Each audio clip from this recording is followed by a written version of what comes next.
Me foi pedido de refletir um pouco com vocês sobre o tema da campanha da fraternidade deste ano. Realmente um grande desafio para a nossa sociedade, que é o problema da segurança ou da insegurança pública. Mas antes de falarmos desse tema, vamos fazer um pouquinho de história, para que a gente entenda um pouco melhor como é que se chega a esse tipo de tema e a esse tipo de reflexão. Em primeiro lugar, o objetivo principal de toda a campanha da fraternidade é nos levar a viver a quaresma. Vocês sabem que a quaresma é um tempo de penitência, é um tempo de conversão, que nós começamos com a quarta-feira de cinzas, e a própria imposição das cinzas já nos lembra como nós devemos viver esse tempo. Na imposição das cinzas, vocês se lembram que é dito para cada um: convertei-vos e crede no Evangelho. Ou então, lembra-te que és pó e em pó te hás de tornar. É para nos conscientizar da necessidade permanente de uma conversão e de uma consciência de que esse mundo passa, com todas as suas conquistas, também com todas as suas injustiças. Só Deus permanece. Como dizia Santa Teresa d'Ávila, só Deus basta. Então a campanha da fraternidade, ela surgiu já há 44 anos. E é uma característica da igreja no Brasil. Não existe campanha da fraternidade em nenhum outro país. Alguns países da América Latina tentam fazer alguma coisa parecida, mas não é bem a campanha da fraternidade. Isso é uma coisa nossa. Mas se é uma coisa só do Brasil, então nós não estamos em comunhão com a igreja no mundo todo. Pelo contrário, todos os anos o Papa manda uma mensagem especial para a campanha da fraternidade, incentivando-nos a viver a quaresma também no espírito da campanha da fraternidade, ou viver a campanha da fraternidade no espírito da quaresma, que seria melhor. Agora, como é que é escolhido o tema da campanha da fraternidade? É escolhido a partir de uma mobilização das diversas pastorais. São vocês podem influenciar de alguma maneira na escolha do tema da campanha da fraternidade. Então, por exemplo, teve um ano que foi a fraternidade e pessoas com deficiência. Então, aqueles que trabalham na catequese especial, que trabalham em organizações da igreja que atuam junto a pessoas com deficiência, foram se mobilizando e fizeram a coleta de assinaturas, e quando chega o momento, 2 anos antes de escolher o tema, então eles vêm e apresentam as suas propostas. Há 2 anos atrás, quando nós fomos escolher o tema deste ano, havia mais de 20 propostas. Segurança no trânsito, ética na política, e família, juventude, trabalho e por aí vai. Mas lá mesmo os representantes dos diversos regionais foram percebendo, por exemplo, que a juventude é profundamente vitimada pela violência que existe. Basta visitar as nossas cadeias, a maioria é constituída de jovens. A pastoral familiar, que queria uma campanha para si, percebeu que a violência doméstica é um problema grave e afeta boa parte das nossas famílias. E o crime organizado e a droga e a bebida afetam a estrutura das nossas próprias famílias. A pastoral da criança, que está acostumada a trabalhar com as crianças de 0 a 6 anos e com as respectivas mães, sabem como o problema da violência é grave também na vida das crianças. Este ano passado, vocês se lembram que nós tivemos um tema muito importante: fraternidade e defesa da vida.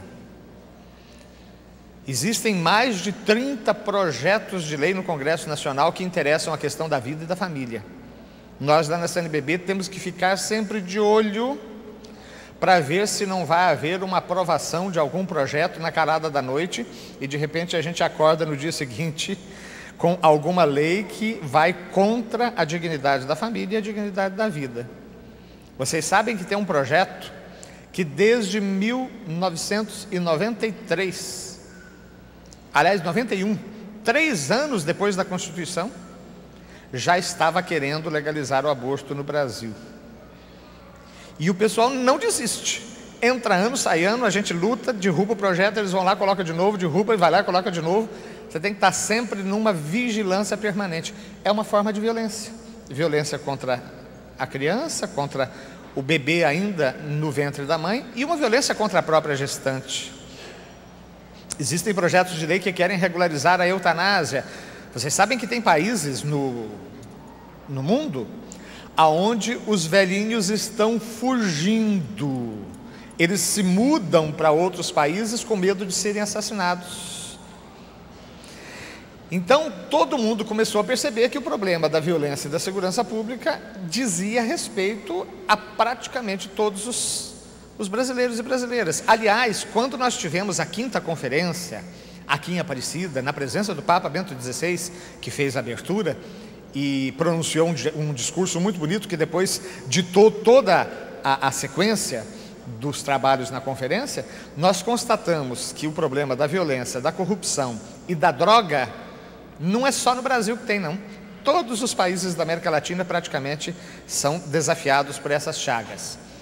Então, meus queridos, nós estamos na campanha da fraternidade, na Quaresma, e o objetivo é nos desafiar.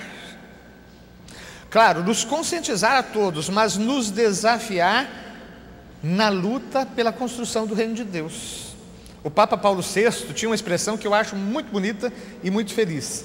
Ele dizia: construir a civilização do amor. É isso que nós queremos, construir a civilização do amor. Então, os critérios do reino é que têm que ser colocados. Agora, cá entre nós, existem certas áreas da pastoral ou da missão que não contam com o entusiasmo de muita gente. Sabem por quê? São áreas extremamente desafiadoras. Pensem, por exemplo, o mundo das prisões. Eu tenho um irmão religioso, não é meu irmão, da minha família, que diz: olha, das obras de misericórdia, se eu depender de visitar presídios, eu acho que Nosso Senhor vai ter que me cobrar depois, porque estive preso e fostes me visitar, né? Ou então estive preso e não me visitastes. Está lá no discurso de Jesus, né? Em São Mateus. As pessoas têm medo das cadeias? Claro, é um ambiente desumanizado, é um ambiente brutalizado. E, no entanto, aqueles e aquelas que estão lá, se são agentes da violência, se são vítimas dela, não interessa, são pessoas que também foram chamadas à salvação por Nosso Senhor. Também por eles morreu o Cristo, também por eles Jesus derramou seu sangue. Quem aqui já visitou alguma vez, ou já teve que ir alguma vez no Instituto Médico Legal? Deixa eu ver. Instituto Médico Legal. Não é muita gente, mas alguns já visitaram. Vocês sabem que os institutos médicos legais são conhecidos, sobretudo, por conta das autópsias, né? Então acontece um assassinato, acontece um acidente de trânsito, qualquer coisa assim. Então os cadáveres são levados para lá para fazer a autópsia. Então, quem já entrou num daqueles necrotérios deve saber o quanto é terrível a visão, sobretudo nas grandes cidades, aqueles montes de corpos, todos nus e todos dilacerados, um sem braço, o outro com a barriga aberta. São cenas assim, às vezes que lembram o inferno, né? Agora vocês imaginem que não é só isso que acontece lá. Qualquer outro tipo de violência, por exemplo, abuso sexual, por exemplo, acidente de trabalho, com frequência precisa fazer o exame de corpo de delito. E eu lancei um desafio lá no Rio, depois eu tive que sair, porque agora eu estou na CNBB em Brasília, né? de nós começarmos uma pastoral dentro do Instituto Médico Legal. Vocês imaginem vocês estarem de plantão ali, porque as pessoas que chegam ali estão extremamente fragilizadas, ou elas estão procurando o cadáver de um ente querido que desapareceu e rezando para não encontrar, ou então depois de já ter procurado em tudo quanto é canto, rezando para encontrar e acabar com essa novela toda, não é? Que os leva de hospital em hospital, de polícia em polícia, enfim. Estar ali num lugar adequado em que se possa acolher essas pessoas, orar por elas, ouvi-las, ser simplesmente um ombro amigo que lhes permita chorar e, quem sabe, depois de travar algum conhecimento, indicar para que elas possam perder um pouquinho do medo daquilo que vão encontrar, enfim. Sabem, gente, tem certas áreas da nossa atividade que as pessoas não gostam, porque acham que é perda de tempo. Por exemplo, o trabalho da consolação, né? A pastoral da consolação e da esperança, que são aqueles que vão fazer as encomendações dos defuntos. Ah, mas quer dizer que agora eu vou cuidar dos mortos? Não. Claro, a nossa fé também diz que a nossa oração pelos que faleceram, que nos precederam em Cristo, tem o seu valor incomensurável.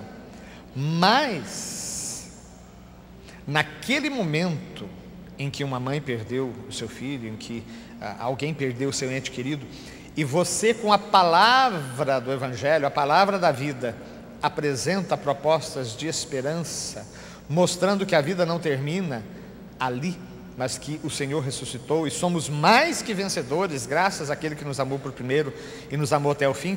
Vocês podem ter certeza que aquilo que você disser naquele momento, as pessoas não esquecem mais. Ali nós temos um terreno fertilíssimo para a nossa evangelização. Então vejam, quando a campanha da fraternidade, ela nos apresenta esses temas, aparentemente assim, o que a igreja tem a ver com isso? Ora, esse é um preconceito bobo, porque nós somos chamados a evangelizar todas as realidades. O Papa Paulo VI, na Evangelii Nuntiandi, né, anunciando o anúncio do Evangelho, né, ele dizia que nós temos que evangelizar lá onde as decisões são tomadas. Se você tem uma Câmara de Vereadores com vereadores cristãos que vão decidir as leis segundo os princípios do Evangelho, se nós tivermos mais pessoas defensoras da vida no Congresso Nacional, o aborto vai sendo uma realidade cada vez mais afastada. Pior ainda, todo o sistema de corrupção, de desfrutamento do bem público, de impunidade, vai sendo aos poucos transformado pela própria força do Evangelho.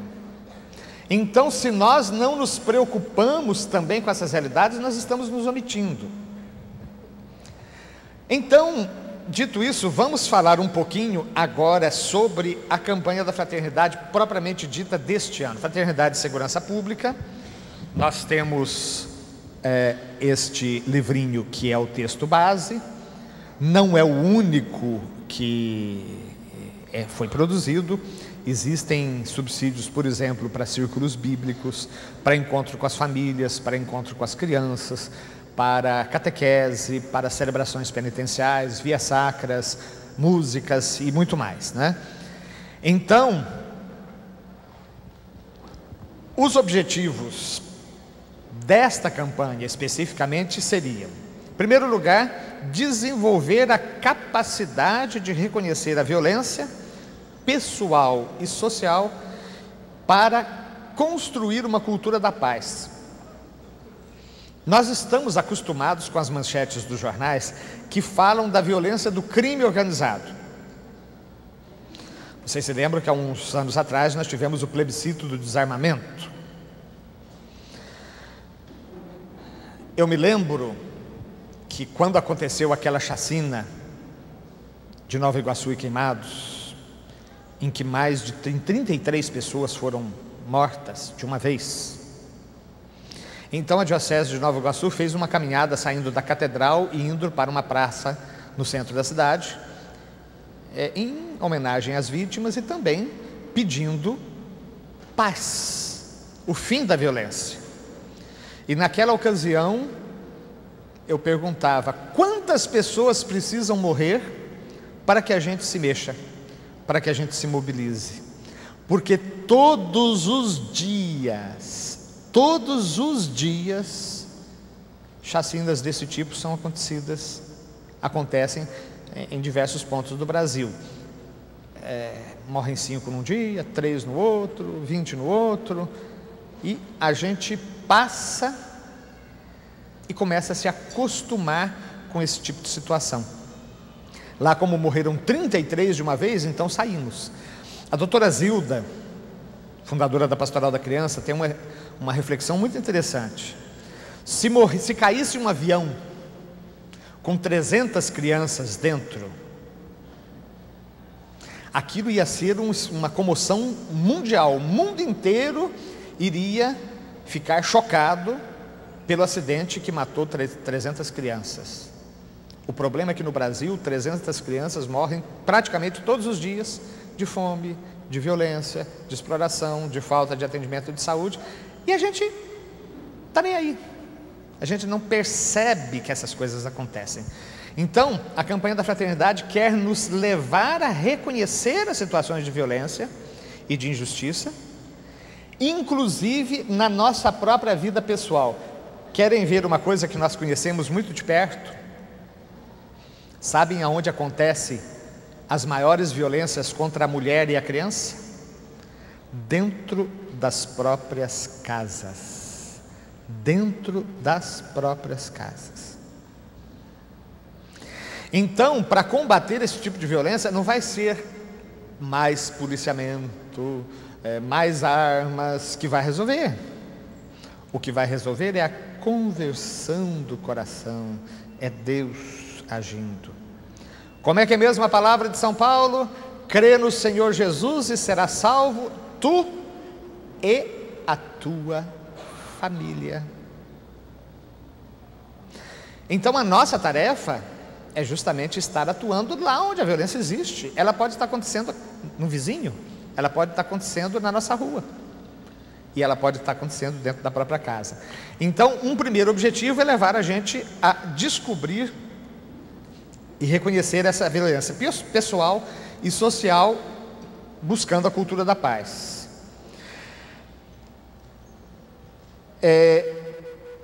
Fortalecer assim a evangelização e a própria construção de uma sociedade mais justa e solidária. Aqui entra uma coisa muito séria. Não sei aqui, tem alguém aqui da Pastoral Carcerária? Deixa eu ver. Alguém que trabalha com presídios? Ninguém. Uma vez, eu tinha apenas 2 meses de Pastoral Carcerária no Rio de Janeiro, estourou uma rebelião na penitenciária de Benfica. E eu fui para lá. A Pastoral Carcerária ficou 24 horas por dia tentando a negociação. Teve mais de 30 mortos também naquela rebelião. O que me chamou a atenção eram as mães, porque estavam todas lá fora, a mãe do policial, a mãe do agente penitenciário e a mãe do preso. Todas elas vinham e diziam: padre, ajuda o meu filho, ele é o meu tesouro. Eu não esqueço uma vez, aqui em São José dos Campos, que um lugar que morava uma senhora viúva com seus filhos. Era um barraco de madeira e o filho botou fogo na própria casa. Ele bebia, se drogava, perdia a cabeça, botou fogo na própria casa. A mãe, sendo entrevistada, dizia para os policiais: não façam mal para o meu filho, ele é uma criatura muito boa, é só quando ele bebe que ele fica assim. Aí nós, com medo das mães se brigarem, né, entre si lá, o teu filho prendeu o meu filho, né, mas o teu filho sequestrou o meu. Que nada, eles estavam ali servindo chazinho uma para a outra e tentando, ombro a ombro, se consolarem. Porque o que é que acontece com as nossas prisões? na maioria das vezes a mentalidade não é a socialização do preso, a conversão. O objetivo é vingança, é punição. Então, fez o mal, matou, roubou, cadeia nele. Bandido bom é bandido morto, se diz por aí. E a força do Evangelho, onde é que fica? E aqueles que trabalham, por exemplo, na APAC, Associação de Proteção e Assistência aos Condenados, sabem muito bem como que muitos daqueles casos perdidos, quando encontram Jesus, mudam de vida e eles se tornam depois apóstolos dos outros presos e vão ser grandes agentes na luta contra a violência, porque encontraram o Senhor que transforma, o Senhor da vida. Então vejam, a campanha da fraternidade desse ano, ela vem nos convidar a arregaçar as mangas e a anunciar o Evangelho em situações assim as mais desafiadoras. Nós temos as fazendas da esperança que trabalham com os drogados. Evidentemente elas não dão conta de todos os drogados. A imensa maioria dos nossos drogados não estão nas fazendas da esperança, embora elas realmente tenham um trabalho que recuperam centenas e milhares de jovens e também de adultos pelo mundo todo. Vocês sabem que existe uma ação em nível nacional querendo reduzir a maioridade penal, porque atualmente 18 anos, querem reduzir para 16, porque tem muita gente menor de idade que comete crimes, às vezes tão bárbaros quanto ou mais aqueles cometidos pelos adultos. Gente, é impressionante. Ninguém quer cuidar dos menores em conflito com a lei. Nenhum governo.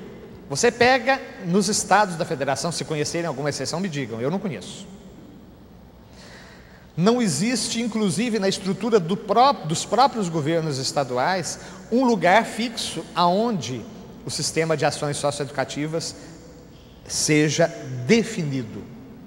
Então, no mesmo governo, os menores passam pela Secretaria de Justiça, vão para a Secretaria de Direitos Humanos, depois vão para a Casa Civil, vão para uma Secretaria de Assistência Social, no mesmo governo. E cada vez que mudam as direções, mudam os recursos, muda a pedagogia, muda a filosofia, muda tudo. Nós temos dificuldade de evangelizar até os nossos adolescentes dentro de casa. Aí então vamos reduzir a maioridade penal. Uma vez, o juiz da vara de execuções lá do Rio, penais, me disse o seguinte: nós temos atualmente no estado do Rio 22 mil presos no sistema penitenciário, 5 mil nas unidades carcerárias da Polícia Civil e 70 mil ordens de prisão não cumpridas. Mandatos de prisão. Quer dizer, os mandatos de prisão que não foram realizados, porque fugiram, porque morreram antes, porque não foram descobertos, enfim, são 3 vezes mais do que a população carcerária atualmente existente. Quer dizer, se de repente prendesse todo mundo, ia botar onde? As prisões já estão superlotadas. O que isso significa? Então, se for diminuir para 16 anos, nós vamos aumentar ainda mais o problema. Pior, meus queridos, pior, gente, isso aqui é para nós realmente nos angustiarmos, dobrarmos os joelhos na intercessão e, sobretudo, arregaçar as mangas no anúncio apaixonado pela causa do Evangelho.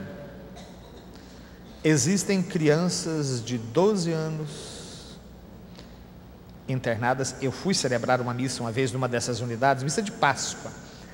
Eram 120, 130 menores, todos com a cabecinha raspada, que diz que não são presos, com cara de criança de primeira comunhão, 12 anos, 13 anos. E eu olhava aquilo, eles não podiam levantar nem na hora do Evangelho, tinha que ficar sentadinho. e dizer que não estão presos? Então vamos mudar o nome das coisas, porque quem visita as unidades vê que aquilo é uma prisão mesmo. E tem criança de 10 anos com arma na mão assaltando. Vamos matá-las? Prendê-las? Claro que a sociedade tem o direito de se defender, eu não estou dizendo isso. A sociedade tem o direito de se defender. Mas e a força do Evangelho? Será que nós cristãos, que temos a palavra da vida, nós que temos a força do Espírito, temos que recorrer às armas para poder combater a prisão? Da mesma maneira que cada vez que o tal caveirão sai na rua, eu digo isso aqui foi um retrocesso para a ação da polícia, eu digo para nós também, cada vez que nós temos que apelar para as armas, é um retrocesso na nossa própria capacidade de anunciar aquele que é a vida e que venceu todas as forças do mal, inclusive essas assim as mais desvairadas possíveis. Claro que existe sempre no nosso horizonte o mistério de Judas. Judas conviveu 3 anos com o próprio Senhor da vida, foi evangelizado pessoalmente por Jesus, participou da última ceia, portanto da primeira missa celebrada pessoalmente por Jesus na história, comungou, partilhou com ele do pão e no entanto traiu. A liberdade humana continua sendo a nossa grandeza e a nossa miséria, né? Porque nós podemos fazer o que nós quisermos com a nossa liberdade, mas todos têm o direito de receber o anúncio, e nós temos o mandato missionário do Senhor de fazer discípulos todas as gentes. Então nós deveríamos ser um pouquinho mais ambiciosos no nosso próprio projeto de evangelização, é ir a todos, Deixa eu contar uns causos aqui, mineiro, né, gosta muito de causo, né, que eu acho que ilustra um pouco isso que eu estou falando. Numa paróquia que eu trabalhei, nós tínhamos a pastoral da saúde. Aliás, toda paróquia deveria ter a pastoral da saúde. E a pastoral da saúde também trabalhava com os doentes, porque a pastoral da saúde não é só a pastoral do doente. Visitávamos as casas dos doentes. Uma vez chegamos numa casa em que havia uma senhora, já com uma certa idade, que foi simplesmente colocada pelos filhos num barraquinho nos fundos. Quer dizer, era uma casa, a casa dos filhos era uma casa boa, quer dizer, pelo menos era uma casa digna, mas a mãe, ou a avó, ela estava num quartinho lá nos fundos, e quando nós chegamos, minha gente, era de cortar o coração, porque havia ratos mordendo o corpo daquela pobre senhora. Foi preciso então entrar, inclusive com uma denúncia judicial, para que ela fosse removida e cuidada. Quer dizer, quando os próprios filhos tratam a mãe desse jeito, alguma coisa de muito grave está acontecendo. Se nós formos para os asilos, está aí uma outra campanha da fraternidade, que para mim foi muito cara, até porque eu ajudei a escrever o texto do Julgar, né? Que foi a campanha da fraternidade sobre a fraternidade e as pessoas idosas. Se você vai nesses nossos asilos, boa parte dos velhinhos que estão lá e das velhinhas tem filhos, tem família. Eu costumo dizer que são órfãos de filhos vivos, pais órfãos de filhos vivos e mães órfãs de filhos vivos. Tudo isso é violência. Então a campanha da fraternidade, ela quer nos abrir os olhos para esse horizonte que a Bíblia chama o mistério da iniquidade, que caminha lado a lado com o mistério da piedade que é a salvação de nosso Senhor. De que lado nós nos colocamos? Ah, mas é lógico que eu estou do lado de Cristo. Até que ponto? Porque tudo depende do meu compromisso com o Senhor, no anúncio da sua palavra. Esse é mais um dos objetivos da nossa campanha. Então, fortalecer as redes populares, fortalecer políticas públicas adequadas, agir solidário com as vítimas da violência. E aí entra também a nossa participação nas instituições públicas. Por exemplo, conselhos tutelares, Conselho tutelar da criança e do adolescente. Que beleza se nós tivermos mais conselheiros e conselheiras que têm a Bíblia no coração, que trazem Jesus não só num crucifixo, mas no próprio coração, e que ao visitar e investigar aquelas situações de denúncias cometidas por ou contra menores, não vão com aquele espírito de vingança, mas vão com a certeza e a confiança de que o Senhor tem uma palavra para todos, e que também aqueles pequeninos, por mais difícil que seja, são destinatários dessa mesma mensagem. Gente, é muito gostoso você ver Jesus numa criancinha rosadinha, com cabelo penteadinho e não sei o que, cheirosinha, e que vem e te dá aquele abraço que te faz derreter tudo. É gostoso. Agora, ver Jesus no trombadinha, ver Jesus na criança. Uma vez eu estava numa comunidade aqui no Vale do Paraíba, e chegou um menininho, que eu não sei se tinha 10 anos, e perguntou para um dos nossos seminaristas: você tem pedra de 5? O seminarista não entendeu o que o menino estava dizendo, deu um afagozinho no menino e disse: não tenho não. Depois ele me perguntou, eu disse: o menino estava te pedindo crack. Tem a pedra de 5 e a pedra de 10 reais. E quando você vê uma criança que chega para um seminarista pedindo crack, quer dizer, ela não conhece o seminarista, quer dizer, não conhece nada da igreja, embora estivesse ali num ambiente de celebração, claro, quando você vai fazer uma celebração assim, não dentro da igreja, porque eram celebrações feitas nas casas, na praça, então chega o pessoal todo, mas quando nesse ambiente vem uma criança e te pede crack, aí a gente percebe mais uma vez como nós precisamos nos armar com a armadura de Deus. E ainda um último aspecto que eu coloco desses objetivos da nossa campanha é denunciar também certas coisas que acontecem nas altas esferas. Vocês sabem que nós temos uma frase muito ruim no Brasil que é assim: tudo termina em pizza. E nas épocas das eleições, ele rouba, mas faz. É impressionante como é que nós temos essa mentalidade: rouba, mas faz.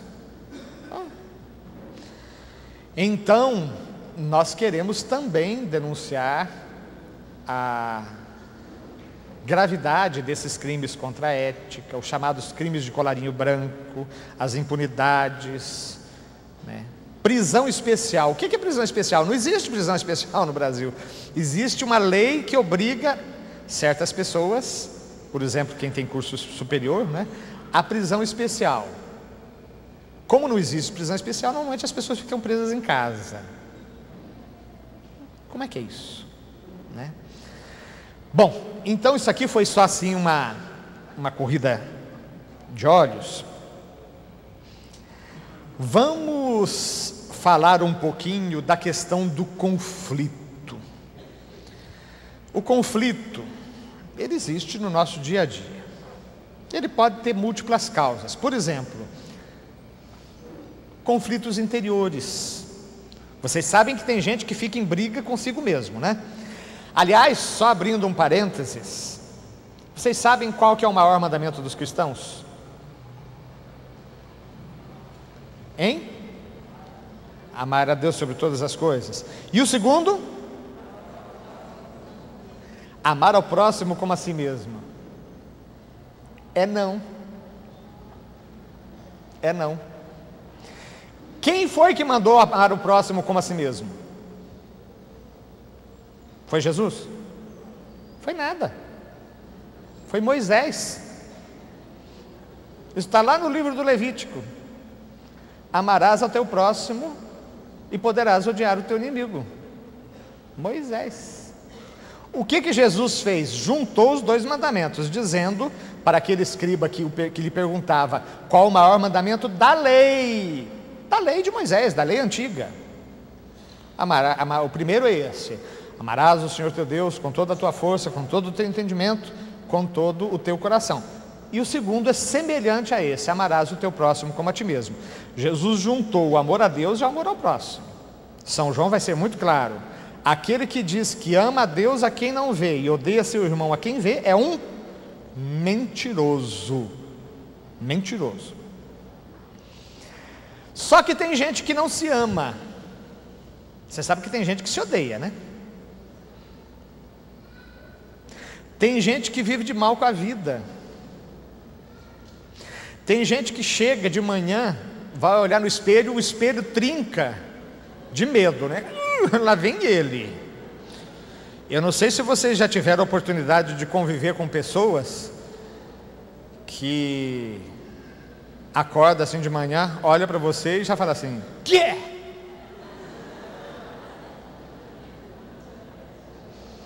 Tem gente que para conversar a gente tem que perguntar: escuta, como é que está o fulano? Está bom hoje?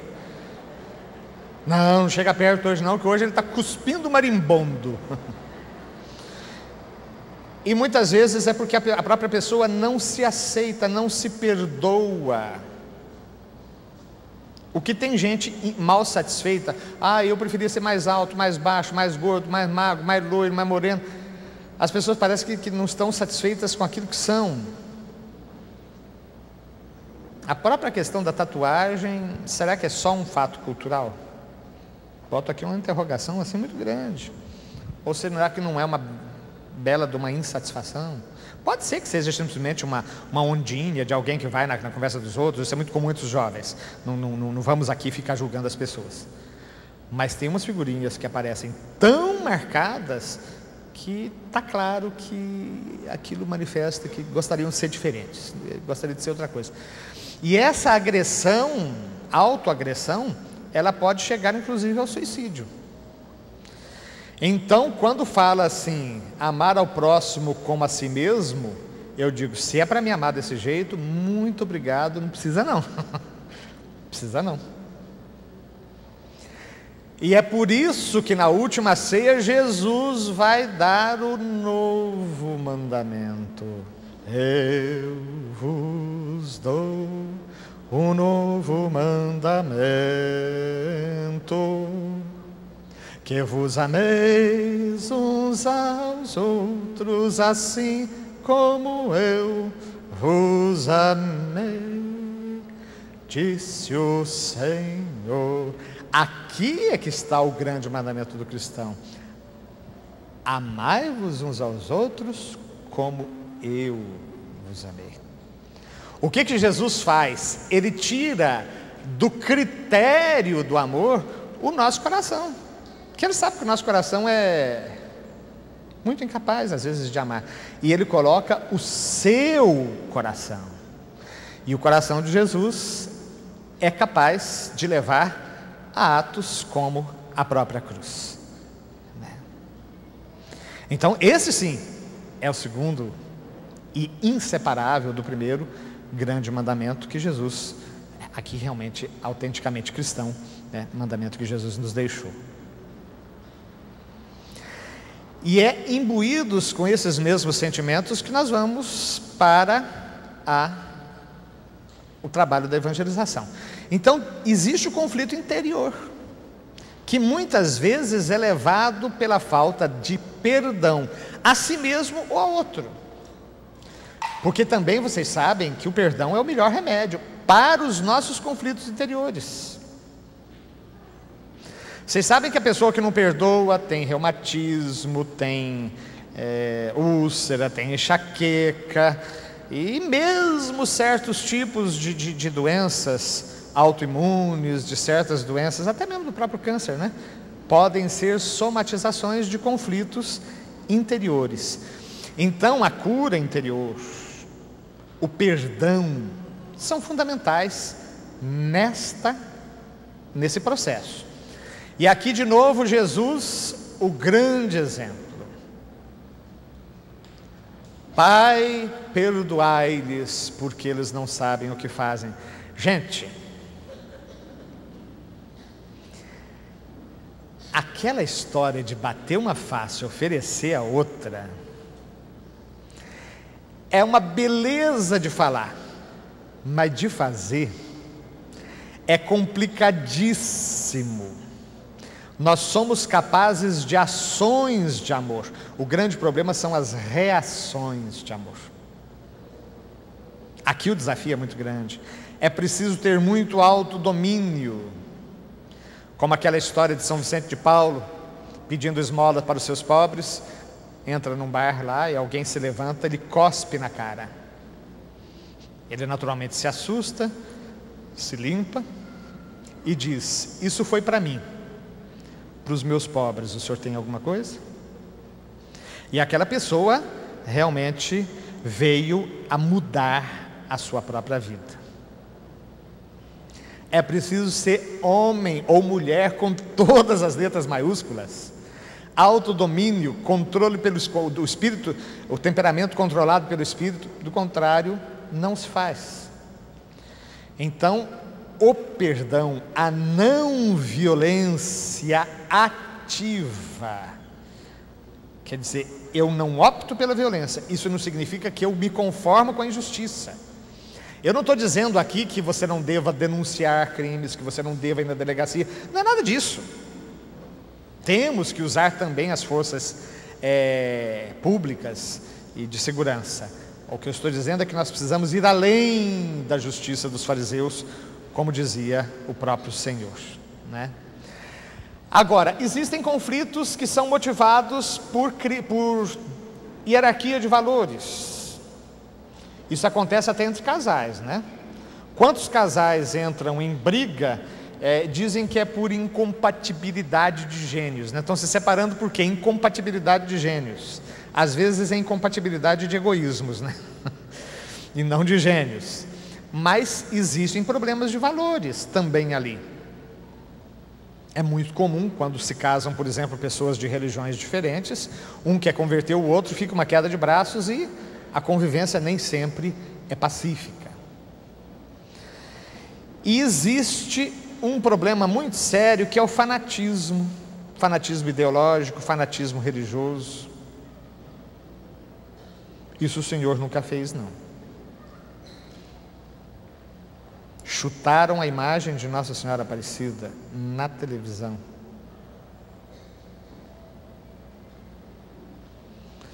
E agora, recentemente no Rio, por mais que sejam de outra religião, mas andaram entrando em centros de religiões afros e quebrando as coisas lá dentro. Isso o Senhor não faria, né? Ele propõe. Mas tentar convencer na força, desrespeitando a dignidade do outro. Gente, em Brasília tem ônibus aonde pessoas católicas não têm coragem de se mostrar como católicos porque seriam agredidos por irmãos evangélicos. Você pode ser agredido num ônibus ou num trem em algumas das nossas cidades por algum fanático de outra religião, porque, você é católico? Então, percebem? Então aqui nós temos um outro tipo de conflito. Existem conflitos que são motivados também por interesses, às vezes escusos, e assim por diante, né? Conflitos sociais, conflitos familiares, já falamos, conflitos religiosos. Como é que nós vamos superar esses conflitos? Em primeiríssimo lugar, naturalmente, a capacidade do diálogo. O diálogo significa estar em comunhão e saber suportar e conviver com o diferente. Saber que o outro tem a sua história, a sua caminhada. O perdão, já falamos sobre ele e é fundamental. Mas também, vocês querem ver um trabalho excelente que você pode desempenhar? A mediação de conflitos. Tem paróquia que tem esse tipo de trabalho, por exemplo, com casais. O casal está lá brigando, chega lá alguém e se coloca para ouvir, ouve um, ouve o outro, e não precisa ser psicólogo formado para fazer isso, não. Basta ter bom senso, critérios, tempo, amor. E de repente aquele casal que estava se separando deixa de se separar e passa a construir de uma maneira diferente o seu próprio relacionamento. Então essa mediação de conflitos é uma coisa interessante que nós podemos desenvolver. Outra coisa é identificar o problema real, que às vezes as pessoas brigam e não sabem por que estão brigando. Vão criando antipatias gratuitas. Vocês já certamente ouviram falar, né, de situações assim. Você vê uma pessoa que você nunca viu na vida e já diz, não fui com a cara daquele sujeito. E isso é suficiente muitas vezes para afastar. Pessoas que ficam, por exemplo, maquinando o tempo todo. Eu vou chegar lá para falar com fulano, mas ele vai me dizer isso. Mas se ele disser isso, eu não vou concordar e eu já vou responder assim. Aí ele já vai responder de outro jeito, então eu já vou engrossar. E se ele falar aquilo que eu estou pensando, eu vou dar um tapa nele. E na hora que encontra a pessoa nem está sabendo de nada, né? A pessoa te fala, bom dia. Ah, bom dia o quê? Você está querendo só estragar com as coisas. Então é preciso identificar onde está o problema. Porque muitas vezes os nossos problemas são imaginários. A gente acha que o outro vai, a gente acha que o outro está querendo prejudicar, às vezes não. Então, identificar o problema na sua realidade, né? Ter clareza de critérios, ter compromisso com as decisões tomadas e, sobretudo, um grande compromisso ético. Em tudo isso, existem alguns pressupostos para nós irmos concluindo essa etapa desse dia. Um grande respeito à vida. Minha gente, eu tenho comigo que um grande desafio que a igreja tem neste século é anunciar a dignidade da pessoa humana de uma maneira integral. O ser humano que é sagrado, porque criado à imagem e semelhança de Deus, e mais ainda, chamado a uma vida de comunhão eterna com a própria Trindade. Então, esta vida de comunhão com Deus, essa dignidade do ser humano, ela tem que ser anunciada. O ser humano é sagrado da concepção até a morte natural. A pessoa humana não vale pelo que produz. A pessoa humana não vale pelas suas condições sociais, pelo dinheiro que tem, pelo corpo que tem, pela beleza que tem. Ela vale enquanto tal, imagem e semelhança de Deus. O catecismo da Igreja Católica nesse ponto é muito claro. O ser humano é a única criatura que Deus quis em si mesmo. E a única que é capaz de entrar em diálogo com o Criador, dando-lhe uma resposta livre de amor ao seu projeto. Anunciar a dignidade da pessoa humana. E depois uma grande generosidade. Generosidade. O pai do filho pródigo não estava preocupado se o filho já tinha gasto metade da sua herança, já tinha gasto a sua parte da herança. O pai queria fazer festa, o pai queria se alegrar, o pai queria dar tudo. E o filho mais velho, que ficou do lado de fora, com inveja, não entendeu o coração do pai. Nós corremos o risco de passar a vida inteira na casa do pai, católicos de berço, de terço diário, comunhão diária, e não conhecermos o coração do pai. Na medida em que esses sentimentos de mesquinharia, de vingança, de ódio, de preconceitos, ainda continuarem marcando o nosso coração. Então, queremos pedir muito a Nosso Senhor que venha, nesse tempo de quaresma, não só conosco, mas com todos os nossos irmãos e irmãs que pelo Brasil afora vão poder mergulhar um pouco mais nessa temática, que possamos aprender dessa generosidade. E a última coisa que eu coloco ainda é a figura de Nossa Senhora. Vocês sabem que a mãe sente mais em si, mais o que é feito com o filho do que o que é feito em si mesma. Eu me lembro de um colega que trabalhou no projeto Rondon.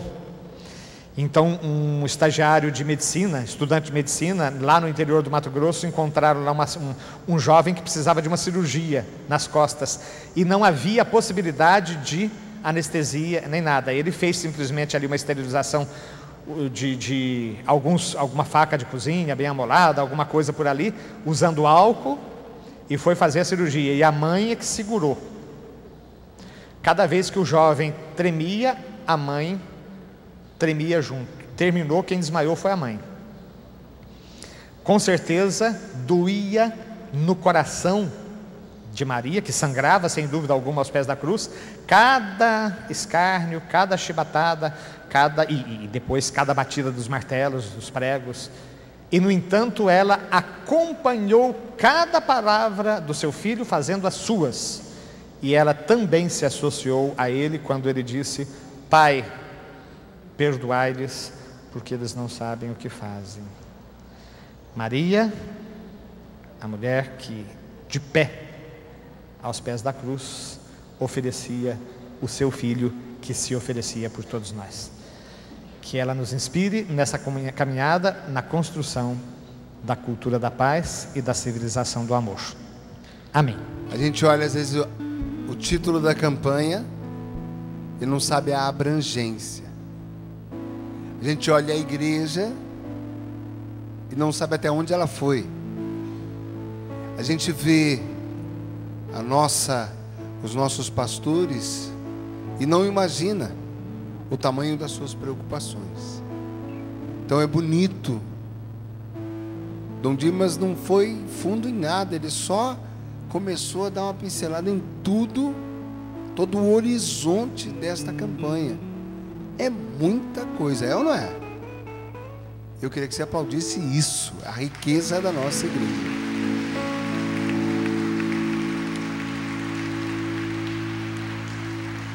E como nós cantamos durante a nossa oração, leva a mão ao seu coração. Existe um lugar de missão para cada um de nós. Existe uma missão para cada um de nós, que às vezes está bem ao lado da nossa casa, às vezes é na nossa rua, na nossa comunidade, no beco vizinho. É ali, muitas vezes, que eu preciso ser o instrumento. Às vezes a gente quer coisas tão longe de nós, e elas estão tão perto de nós. Dá no Senhor a graça de um coração disposto. Como o Salmo de hoje diz, para quem queria a leitura, é o Salmo 25 hoje. Dá no Senhor essa graça, a graça de termos uma mudança em nós. Mostra-nos, Senhor, o teu caminho. Mostra-nos, Senhor, o teu caminho para mim. Mostra-me, Senhor, o meu lugar de missão. Mostra-me, Senhor, que eu posso ser útil. Dá-me a coragem para ser útil. Dá-me a graça de responder às necessidades. Eu posso ser mais gente. estando onde estou, ser mais gente. O cristão precisa ser gente, humano, sensível, preocupado com os irmãos, acolhedor, amoroso, alguém que se confraterniza. Eu preciso da tua graça, Senhor. Tem uma canção que o Padre Jonas gravou há muito tempo atrás, que diz assim: mostra-me, Senhor, os teus caminhos, faz que teus passos possa encontrar. Mostra-me, Senhor, os seus caminhos, faz que teus passos possa encontrar. Vamos lá?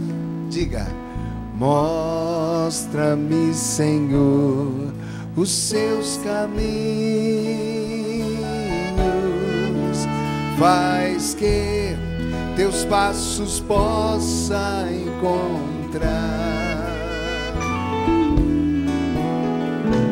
Mostra-me, Senhor, os teus caminhos,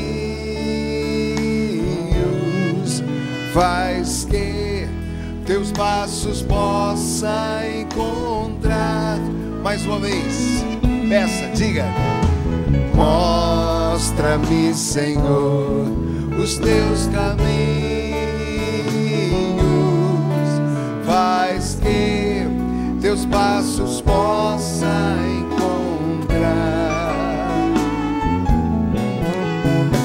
Mostra-me, Senhor, os teus caminhos, faz que teus passos possa encontrar. Porque eu estou cansado dos meus caminhos e os teus eu vou seguir. Mostra-me, mostra-me, Senhor, os teus caminhos, faz que teus passos possa encontrar. Do início, mostra-me, mostra-me, Senhor, os teus caminhos, faz que teus passos possa encontrar. Mostra-me, Senhor, os teus caminhos, faz que os teus passos possa encontrar. Porque eu estou cansado dos meus caminhos, porque eu estou cansado dos meus caminhos e os teus eu vou seguir.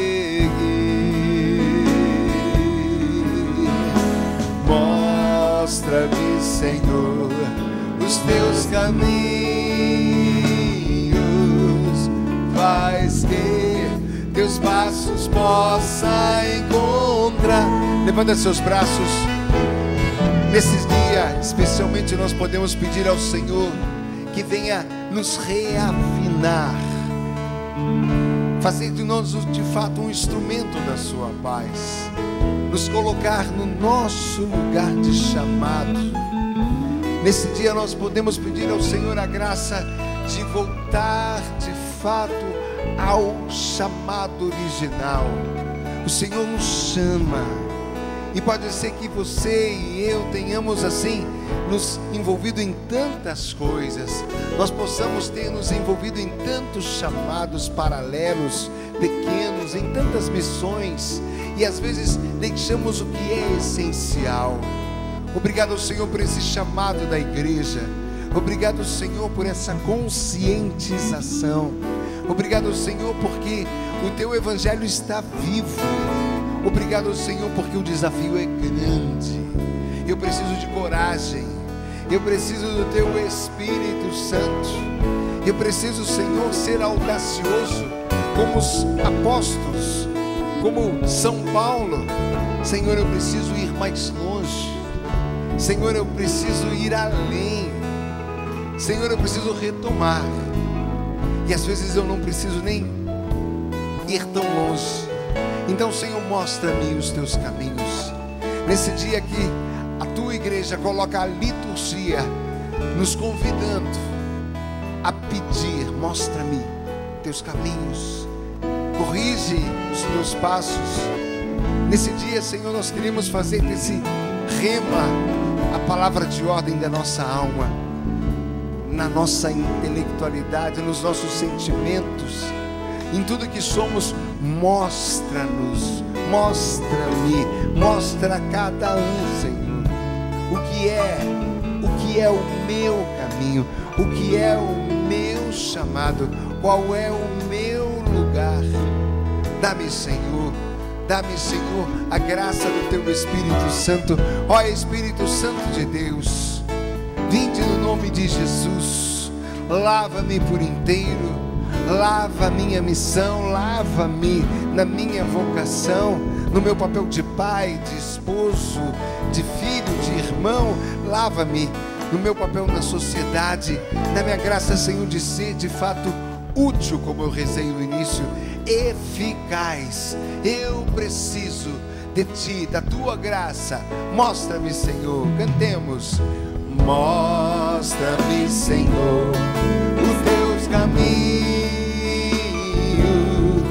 faz que Teus passos possa encontrar. Mostra-me, Senhor, os Teus caminhos, faz que Teus passos possa encontrar. Mais uma vez, pedindo, diga. Mostra-me, Senhor, os Teus caminhos, faz que Teus passos possa encontrar. Mostra-me, Senhor, os Teus caminhos, faz que Teus passos possa. Levanta seus braços, solta a sua voz cantando no Espírito.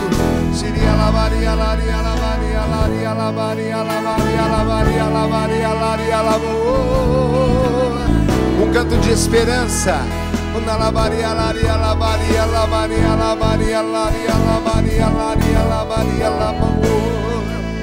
Vamos descansar em Deus. A própria palavra dizia do nosso cansaço: Senhor, vê a minha fadiga. Descansa, canta.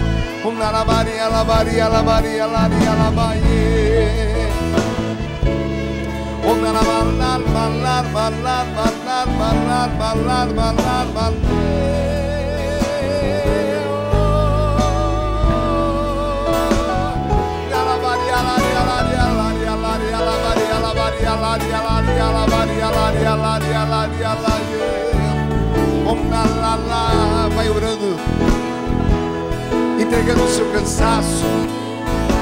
Vai orando, não pare, não pare. Vai orando, entregando o seu desgaste. Vai orando e entregando tudo que se passou, tudo que tem se passado, querendo de fato uma renovação, querendo de fato uma restauração.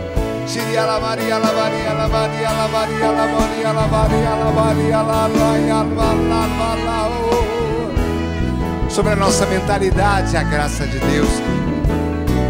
Sobre a nossa maneira de pensar, vai orando, não pare. Sobre os seus sentimentos, sobre os seus pensamentos, sobre a sua humanidade, sobre o irmão que você é, a irmã que você é, o pai que você é, a mãe que você é, o filho que você é. Venha o Espírito Santo, venha a graça de Deus te reconduzindo, te recolocando nos trilhos, te aprumando, te renovando na esperança, te fazendo mais confiante no Senhor. Obrigado, Senhor, obrigado pelo teu Espírito, obrigado pela igreja. Mostra-me, Senhor, mostra-me, Senhor. Mostra-me, Senhor, os teus caminhos, faz que teus passos possa encontrar.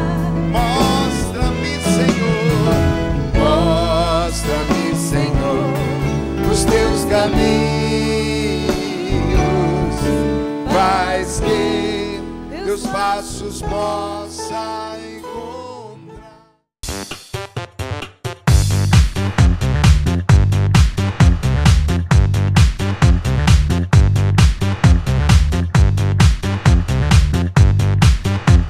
CançãoNovaPlay.com. Assine já!